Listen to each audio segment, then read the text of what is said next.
ये कहानी है साल 1965 की,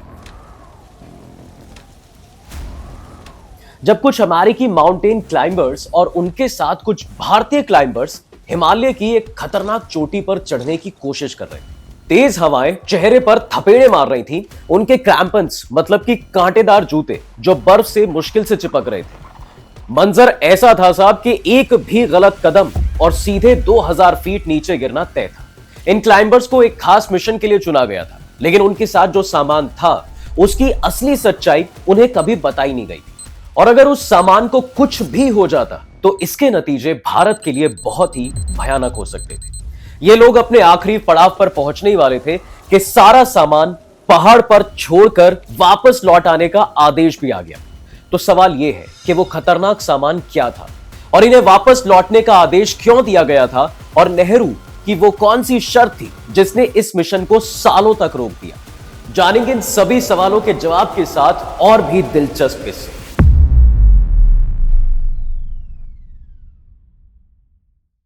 दरअसल साहब, चीन के उस वक्त के परमाणु परीक्षणों ने अमेरिका को बेचैन कर दिया था और यूएस चीन की इस टेस्टिंग की जासूसी करना चाहता था। अब चूंकि अमेरिका के क्षेत्र से बिल्कुल भी पॉसिबल नहीं था, इसलिए वो भारत की जमीन से इसको पूरा करना चाहता था। और इस मिशन की भारतीयों के लिए सबसे बड़ी बात यह भी थी कि इसमें भारत की तरफ से भी कुछ चुने हुए लोग शामिल थे। कहा जाता है कि पूरी सरकार में बहुत कम ही लोग ये बात जानते थे कि असल में क्या होने जा रहा है। खैर, ये चुने हुए पर्वतरोही अमेरिका की एक गुप्त लैब में बनाए गए स्नैप 19C नामक एक पोर्टेबल न्यूक्लियर जनरेटर, जिसका वजन करीब 50 पाउंड था, यानी समुद्र तट पर रखी एक बड़ी गेंद जितना, जिसे उत्तराखंड यानी तब के उत्तर प्रदेश के सबसे ऊंचे पर्वत शिखर यानी नंदा देवी की चोटी पर लगाने के लिए आगे बढ़ रहे थे, ताकि वहां से चीन की सैन्य गतिविधियों और बातचीत पर सीधी नजर रखी जा सके। लेकिन यह सब हो पाता उससे पहले ही मौसम ने खेल बिगाड़ दिया। अंतिम पड़ाव से पहले ही बर्फीला तूफान आ जाता है, बादल नीचे उतर आते हैं और नंदा देवी सफेद धुंध में पूरी तरह गायब हो गई। तूफान इतना खतरनाक था कि आगे बढ़ना तो छोड़िए, खड़े रहना भी बहुत मुश्किल हो गया। इन लोगों के साथ हो रही दिक्कतों को नीचे एडवांस बेस कैंप में बैठे मिशन के सबसे सीनियर भारतीय अधिकारी कैप्टन MS कोहली सब कुछ देख रहे थे। हालात बिगड़ते देख उन्होंने तुरंत अपना वॉकी टॉकी उठाया। कैंप 4, ये एडवांस बेस है, क्या आप सुन पा रहे हैं? कोई जवाब नहीं। फिर कैंप 4, क्या आप वहां हैं? और आखिरकार स्टैटिक के बीच एक हल्की फुसफुसाहट। हाँ, ये कैंप 4 है। उस पल कैप्टन कोहली के पास गलती की कोई भी गुंजाइश नहीं थी। और अगर क्लाइंबर्स ऊपर रुकते तो अपनी जान गंवा बैठते, अगर नीचे आते तो मिशन अधूरा रह जाता। और फिर कैप्टन कोहली ने वो फैसला लिया जिसने इस पूरी कहानी को हमेशा के लिए बदल के रख दिया। उन्होंने तुरंत वापस आने का उन्हें आदेश दिया, बिना समय बर्बाद किए। अपने आदेश में कोहली कहते हैं, उपकरण को सुरक्षित रख दो, उसे नीचे मत लाना, यानी वो न्यूक्लियर जनरेटर वहीं पर छोड़ दो। और फिर टीम ने वही किया जो उन्हें आदेश दिया गया था। उन लोगों ने न्यूक्लियर जनरेटर बर्फ की चट्टानों में छुपाया और फिर नीचे उतर आए। लेकिन यहां पर मिशन खत्म नहीं होता, बल्कि यहीं से असली खौफ शुरू हुआ। जिस न्यूक्लियर इंस्ट्रूमेंट्स की हम यहां पर बात कर रहे हैं उसमें मौजूद था PU-239 यानी प्लूटोनियम 239, वो एलिमेंट जिसका इस्तेमाल नागासाकी पर गिराए गए परमाणु बम में हुआ था। और उससे भी ज्यादा मात्रा में था PU-238, एक बेहद शक्तिशाली रेडियो एक्टिव केमिकल। यहां पर सबसे बड़ा सवाल उठता है कि ऐसा हुआ क्यों? क्या कभी इसे ढूंढने की कोशिश नहीं की गई? इसका जवाब है, इसे खोजने की कोशिश सिर्फ एक बार नहीं हुई, बल्कि 3 बार हुई। अब इस घटना के अगले ही साल यानी 1966 में टीम वापस से उसी जगह पर गई थी। लेकिन जब ये लोग वहां पर पहुंचे तो उनके पैरों के नीचे की जमीन ही गायब हो गई। जिस जगह पर न्यूक्लियर जनरेटर को बांधा गया था वो हिस्सा ही उस जगह पर नहीं था। बचे थे तो बस कुछ तारों के टुकड़े और साथ में एक ठंडी दहशत। न्यूक्लियर जनरेटर जैसे डिस्ट्रक्टिव इंस्ट्रूमेंट के इस तरह गायब हो जाने के बाद अलग अलग थियरीज दी जाने लगी। कुछ लोगों का मानना था कि वो जनरेटर ग्लेशियर के गहरे हिस्से में धंस गया क्योंकि वो गर्म था, बर्फ को पिघलाता हुआ नीचे चला गया। कुछ कहते हैं कि एवलांच उसे बहा ले गया क्योंकि वो खतरनाक उपकरण करीब 60 साल पहले खो गया और उसका कोई भी निशान आज तक नहीं मिला है। लेकिन ये कहानी यहीं पर खत्म नहीं हुई। मिशन इस तरह फेल होने के बाद भी अमेरिका यहीं पर रुका नहीं। उसने फिर से नंदा देवी पर 1967 में एक नया स्टेशन लगाया। लेकिन जब पर्वतारोही कुछ समय बाद वहां पर लौटे तो उन्होंने देखा जनरेटर बर्फ को चीरता हुआ नीचे एक गुफा में समा चुका था, जैसे वो खुद को छुपा रहा हो। आखिरकार 1968 में उस स्टेशन को भी बंद कर दिया गया। लेकिन अमेरिका की जिद यहीं पर खत्म नहीं हुई। 1973 में फिर एक और इंस्ट्रूमेंट लगाया गया और इस बार वो काम हो गया जिसके लिए इतनी मशक्कत की गई थी। इस उपकरण ने चीन की न्यूक्लियर टेस्टिंग गतिविधियों के सिग्नल पकड़ लिए। लेकिन तब तक दुनिया बहुत बदल चुकी थी। जो काम एंटीना लगाकर करना पड़ता था उसके लिए सैटेलाइट आ चुकी थी।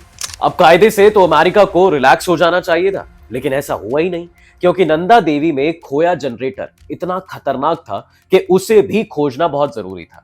और इसके लिए 1967 और 1968 में अभियान भी चलाए गए थे। Alpha counter, infrared sensor, mine sweeper, दूरबीन, हर पॉसिबल तकनीक इस्तेमाल की गई थी साहब। लेकिन हर बार नतीजा पहले एक्सपीडिशन की तरह ही रहा, यानी कुछ भी नहीं मिला। लेकिन एक सवाल अब भी जिंदा था। नंदा देवी में खोया हुआ वो न्यूक्लियर जनरेटर आखिर गया कहां? और इस सवाल ने इस कहानी को एक साधारण मिशन से दुनिया के सबसे खतरनाक रहस्यों में तब्दील कर दिया। कहानी में तब नया मोड़ आ गया जब सालों बाद बिशप नेशनल ज्योग्राफिक के एक प्रसिद्ध फोटोग्राफर के बोजमैन यानी मोंटाना के एक पुराने गैराज से इस मिशन से रिलेटेड कुछ रिकॉर्ड्स मिले थे। इसके बाहर आ जाने के बाद दुनिया को पता लगा कि कैसे अमेरिका सबकी आंखों में धूल झोंक रहा था। रिकॉर्ड्स के अनुसार उस वक्त ऐसा मिशन खुलेआम नहीं चलाया जा सकता था, तो अमेरिका ने इसे एक वैज्ञानिक अभियान की तरह दिखाया और इसके सूत्रधार बने बैरी बिशप। सब कुछ परफेक्ट लग रहा था, लेकिन तभी कहानी में एक ट्विस्ट आया। अमेरिका ने जिस बैरी बिशप को टीम का चेहरा बनाया था वो पहाड़ों पर तकनीकी चढ़ाइयां नहीं कर सकते थे, क्योंकि एवरेस्ट में हुए फ्रॉस्ट बाइट से उनके पैरों की उंगलियां खत्म हो गई थी। मतलब अमेरिका जिस काम के लिए इतनी मशक्कत कर रहा था वही काम बिशप नहीं कर पाते। लेकिन अमेरिका के पास कोई और रास्ता नहीं था, क्योंकि अब इस मिशन से पीछे हटने का मतलब था साहब चीन को खुलेआम मैदान दे देना। सो अमेरिकी एजेंसी ने बिशप को सबसे अच्छे और भरोसेमंद माउंटेनियर्स की टीम बनाने की जिम्मेदारी सौंपी कि भाई इसी दौरान बिशप की मुलाकात उस पर्वतारोही से हुई जो मौत के करीब रहकर काम कर चुका था। उस शख्स का नाम था मैकार्थी और इन्हीं के जैसे कुछ और जाबाज क्लाइंबर्स को टीम में शामिल किया गया। अमेरिकी टीम रेडी होने के बाद सीआईए ने मदद के लिए भारत का रुख किया। लेकिन यहां पर सबसे बड़ा सवाल उठता है कि रशिया का ज्यादा करीबी माना जाने वाला इंडिया अमेरिकी एजेंसी सीआईए के साथ काम करने के लिए क्यों रेडी हुआ? इस पर एक पूर्व भारतीय खुफिया अधिकारी आर.के. यादव ने बताया कि चीन के लगातार परमाणु परीक्षण करने से भारतीय सरकार का डर बहुत जायज था, क्योंकि चीन ने भारत को 1962 में पहले ही बुरी तरीके से हरा दिया था। इसलिए भारत इस मिशन को कंप्लीट करने के लिए रेडी हो गया और इसके लिए इंटेलिजेंस एजेंसी ने कैप्टन कोहली को इस मिशन की जिम्मेदारी दी, जो कि एक रिस्पेक्टेबल नौसैनिक अधिकारी जो 7 साल की उम्र से पहाड़ चढ़ रहे थे और कुछ वक्त पहले ही उन्होंने 9 भारतीय पर्वतारोहियों को एवरेस्ट की चोटी तक पहुंचाकर इतिहास रचा था। अमेरिकी क्लाइंबर्स के अलावा कुछ चुनिंदा भारतीय क्लाइंबर्स की टीम भी बनाई जानी थी, जिसमें सोनम ग्यात्सी, हरीश रावत, सोनम वांग्याल और जीएस भंगू शामिल थे। और फिर इस टीम को सीआईए ने अलास्का में विशेष ट्रेनिंग भी दी। इस मिशन के लिए इन्हें पूरी तरीके से तैयार किया गया। खैर, इस मिशन के दौरान एक इंटरेस्टिंग किस्सा भी हुआ। जब पर्वतारोहियों के लिए हवाई मार्ग से खाने का सामान गिराया जा रहा था तो उसमें अमेरिकी बियर की क्रेट्स भी थी। जब ये क्रेट्स गिरी तो कई बियर के डिब्बे टूट गए और इधर उधर बिखर गए। सोनम ग्यात्सो को यह बहुत बर्बादी लगी, तो उन्होंने एक एक करके बियर पीनी शुरू कर दी। कैप्टन कोहली बताते हैं कि ऐसा करके उन्होंने बियर की 9 या 10 बोतलें खत्म कर दी। इसके बाद कैसे भी करके उन्हें रोका गया। कैप्टन कोहली के अनुसार शराब सोनम ग्यात्सो की सबसे बड़ी कमजोरी है। साल 1983 में यही उनका मौत का कारण भी बनी। खैर, इस मिशन को शुरू करने का अमेरिका ने सोचा कैसे, यह भी सबसे बड़ा सवाल है। तो इसका आइडिया अमेरिका को सोवियत संघ से आया था और ये कोई मजाक नहीं है, सच है। आप इस आर्टिकल में भी देख सकते हैं। लेकिन आप सोच रहे होंगे कि भाई भारत, चीन, अमेरिका के बीच ये सोवियत संघ कहां से आ गया? तो चलिए पहेली को भी सुलझाते हैं। जो काम दरअसल अमेरिका चीन के लिए करने की प्लानिंग कर रहा था, वही काम सोवियत संघ अमेरिका के साथ कर रहा था। मतलब कि साहब सोवियत संघ की खुफिया एजेंसियों ने अमेरिका की मिसाइल और स्पेस टेस्ट को ट्रैक करने के लिए अलग अलग रणनीतिक इलाकों में टेलीमेट्री स्टेशनों का नेटवर्क खड़ा कर दिया। यह तरीका सोवियत संघ के लिए कारगर साबित भी रहा था। इसी वजह से सीआईए ने भी चीन के लिए इसी मॉडल को दोहराने की कोशिश की थी। अब यहां तक तो सब काम बहुत ही आसानी से हो गए, लेकिन इसके बाद सीआईए के सामने सबसे बड़ी दिक्कत खड़ी हो गई कि इस टेलीमेट्री स्टेशन को लगाया कहां जाए। इसके लिए सीआईए ने पहले तो डिसाइड किया था कि भाई कंचनजंगा पर लगाया जाएगा, जो एवरेस्ट और K2 के बाद दुनिया का तीसरा सबसे ऊंचा पर्वत है। लेकिन इस मिशन में शामिल भारतीयों ने सीआईए के इस प्लान को मानने से इनकार कर दिया। तो सवाल उठता है कि क्यों? तो इसके पीछे का कारण भारतीय दल ने बताया कि यह बहुत ही सेंसिटिव सैन्य क्षेत्र में आता है और उस समय तक कंचनजंगा पर सिर्फ एक बार चढ़ाई हुई थी। इसी बीच चीन ने दूसरा और भी बड़ा परमाणु परीक्षण कर दिया। इसके बाद तो साहब अमेरिकी एजेंसी में तहलका ही मच गया। वो लोग जल्दी से जल्दी टेलीमेट्री स्टेशन को स्थापित करना चाहते थे। फिर डिसाइड हुआ कि इसे नंदा देवी पर्वत पर लगाया जाएगा। लेकिन यहां भी पहुंचना आसान नहीं था। 25,645 फीट की ऊंचाई वाले नंदा देवी पहाड़ पर पैदल पहुंचना बेहद खतरनाक था। इस पर प्रसिद्ध प्री वॉर ब्रिटिश पर्वतारोही ह्यूग रटलज ने कहा था कि नंदा देवी तक पहुंचना नॉर्थ पोल से भी ज्यादा मुश्किल है। लेकिन भारत के भीतर और चीनी सीमा के ऊपर खड़े इस ऊंचे पहाड़ की रणनीतिक अहमियत इतनी थी कि साहब कैप्टन कोहली की आपत्तियों के बावजूद सीआईए ने इसे ही चुना। लेकिन यह अमेरिका का दूसरा प्रयास था। उससे पहले नेहरू के शासनकाल में भी चीन की जासूसी करने का एक प्रयास किया गया था।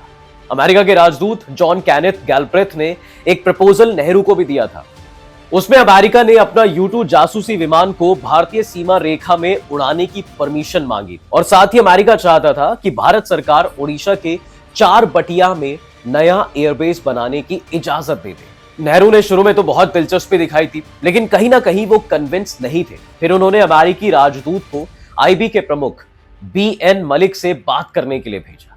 इस मीटिंग के बाद भारत सहयोग करने के लिए रेडी हो गया था, लेकिन एक शर्त पर कि इस मिशन के दौरान अमेरिका द्वारा ली गई सभी वीडियो फुटेजेस को प्रोसेस करने के लिए फिल्म लैब 4 बटिया में ही बनाई जाए और भारत को उन सभी तस्वीरों तक एक रियल टाइम एक्सेस मिले। और नेहरू इस शर्त पर अड़ चुके थे।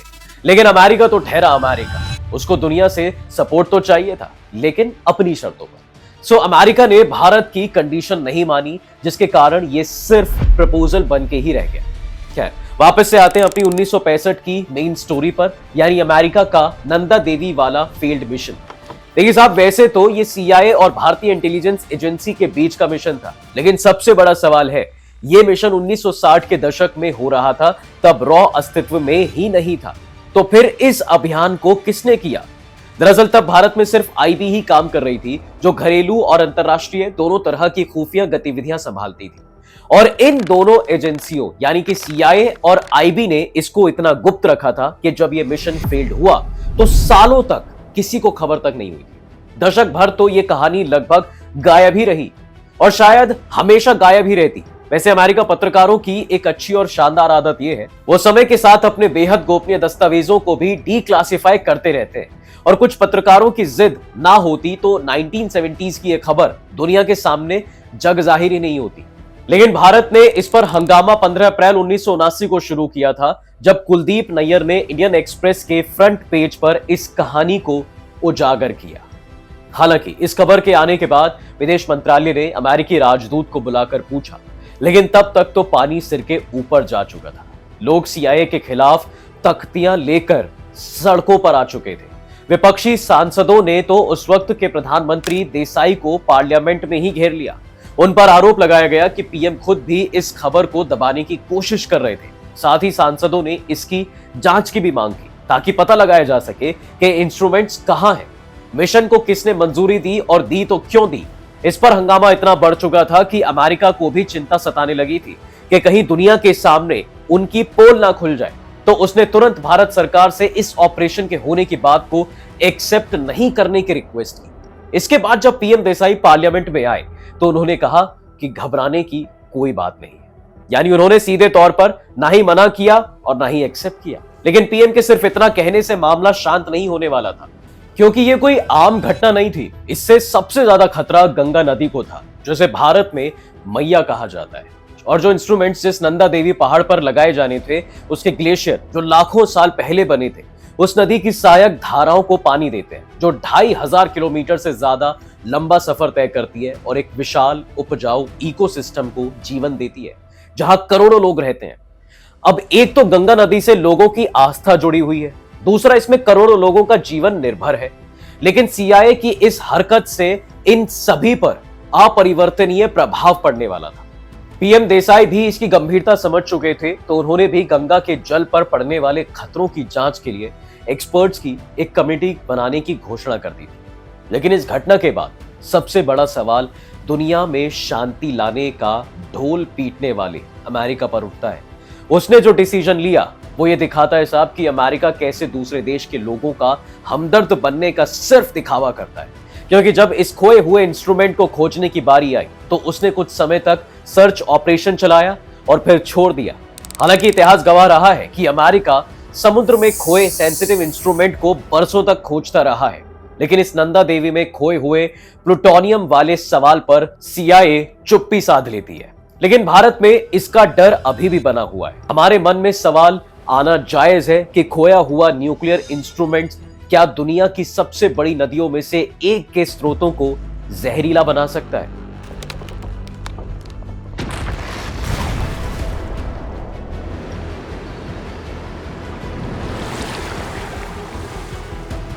अब इसका कोई एब्सोल्यूट जवाब तो देते नहीं है, लेकिन एक्सेप्ट करने में आनाकानी जरूर करते हैं। साल 1970 के दशक में भारत सरकार ने ऐसा ही किया।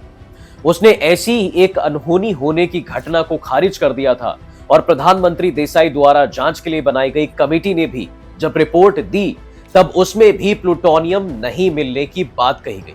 हालांकि उसकी एक रिपोर्ट ने लोगों के अंदर डर को थोड़ा कम जरूर किया था। उसने कहा कि इलाके से लिए गए पानी के सैंपल में किसी तरह के प्रदूषित एलिमेंट्स नहीं मिलते हैं। और इतना ही नहीं, रिपोर्ट में यह भी क्लियर किया गया था साहब कि सबसे बुरे हालात यानी कि अगर जनरेटर टूट जाए या प्लूटोनियम कैप्सूल बाहर निकल जाए तब भी पानी से रेडिएशन फैलने की खतरा बहुत कम है।